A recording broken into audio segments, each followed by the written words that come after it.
Day 7 na ng Clan War League at susubukan kong gamitin sa aking mga lower town hall yung hybrid attack. So wag na natin patagalin at last day naman na ng Clan War League. So simulan na natin. So ito yung isang ka-mirror ko sa number 7.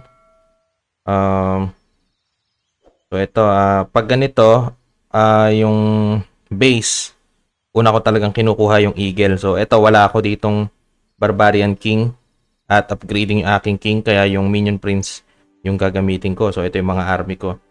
Siguro ito kukuhanin ko muna Eagle at saka itong Single Inferno. Konting funnel muna tayo dito. Okay, ginamit ko na yung ability para pumasok yung Giant. Mamaya ako na gagamitin yung mga healer para hindi ma-redirect doon sa Giant yung mga healer, kasi pag ginamit ko yun, pupunta sila doon sa Giant. So yun, skeleton. Okay. Ayan, gaya niyan. Dumirect na isang healer doon, papunta doon sa... So, ayan, wala na yung Giant. Saka ako gamitin yung Freeze muna natin to para doon sa Single Inferno. So, pag nakuha natin yan, konting bawas pa tayo ng defense. So, ayan. Tapos yung King naman na... yung... Siguro dito na natin lagay yung mga Strokes. Tapos yung mga Hag. Tapos yung ating Warden. So, mag-heal tayo dito sa part ng Single Inferno. Siguro para ma-manage natin na hindi masyadong mabawasan yung HP ng ating mga army. So kapag yung defense na hero, yung parang mga defensive hero sa defense ng kalaban is Minion Prince, yun yung talagang isa sa mga priority kuhanin, at saka yung Clan Castle. So tatlo lang talaga yung kinukuha dito. Yun nga, yung Clan Castle, yung Minion Prince, napakalakas kasi at saka itong gamit kasi nating army is wala tayong pang air troops. Kumbaga sa yung hybrid is Hag Rider at saka Miner. So kailangan nating kuhanin yung Clan Castle o kaya yung Minion Prince. As much as possible makuha natin yung mga yan. So ayan, na 3-star naman natin itong base. Okay. So ayan, na 3-star natin. Fortunately, nakaswerte, nakachamba naman tayo dito. So, next attack tayo. So, proceed na tayo sa second attack. So, ito yung ka-mirror ko, Town Hall 11. Kaka-Town Hall 12 lang kasi nito account ko na to, kaya makikita mo halos lahat ng mga ka-mirror ko is Town Hall 11. So, sa matchmaking, ganun, makikita mo. 4 days and 15 hours yung boost pa nitong aking Town Hall. So, kuhanin na natin tong ating ka-mirror. Okay. Out muna natin. Tingin ko max na Town Hall 11 to, pero medyo madaya yung yung setup ko kasi nga hindi ko rin naman alam na magta Town Hall 12 na tong account. So naka-boost tayo sa hero ng Town Hall 12. So malaking chance nating ma-3-star to. So tingin ko kuhanin muna natin yung siguro doon ko na lang simulan sa taas siguro.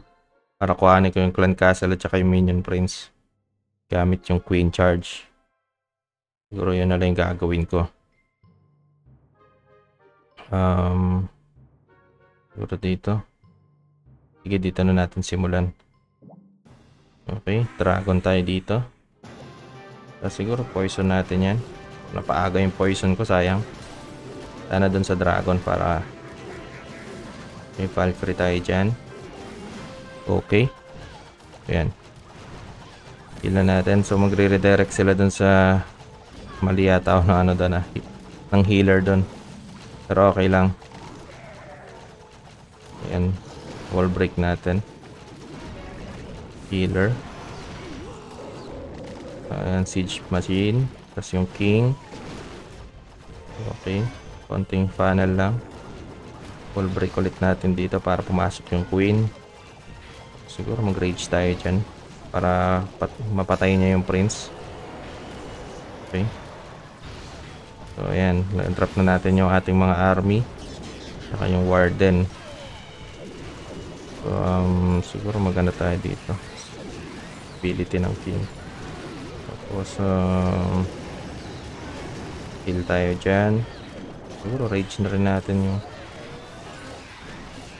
tayo magre-rage. Teka, ability sakto. Okay. Saan tayo?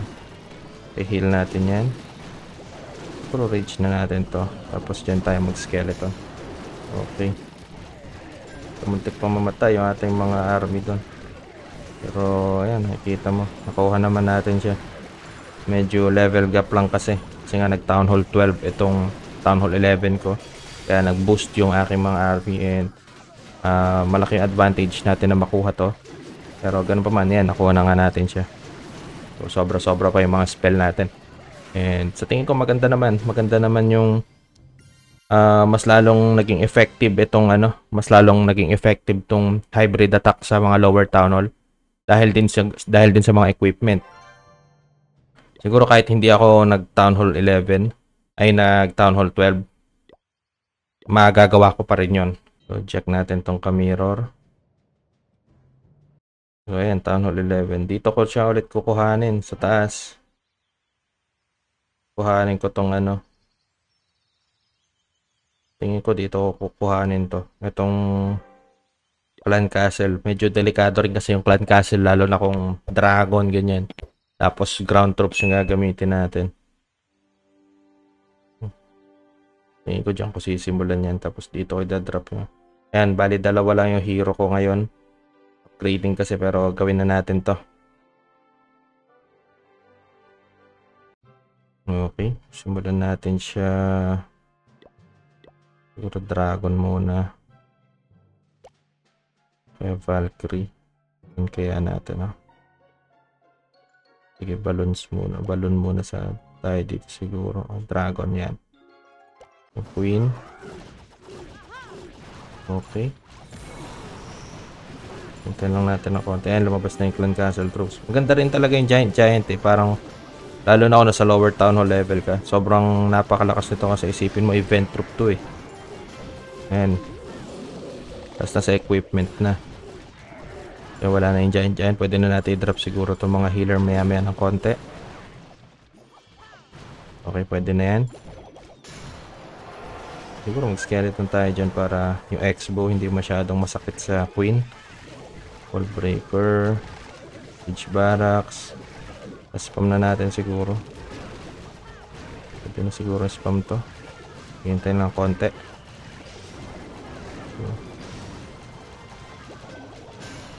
Okay, yan. So, Warden. Siguro heal natin. Siguro ability. Okay. Heal priest.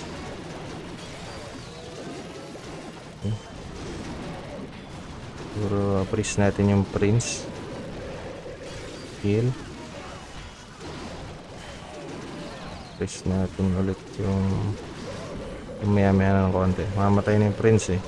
Yun, buti siege barracks. Siege barracks yung gamit natin. May mga wizard na dinideploy. So yun din yung maganda sa siege barracks eh. Meron tayong ranged troops. Okay.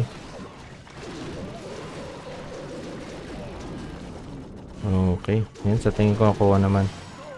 Wala tayong king, wala tayong prince. Pero ayun, nakuha naman natin siya.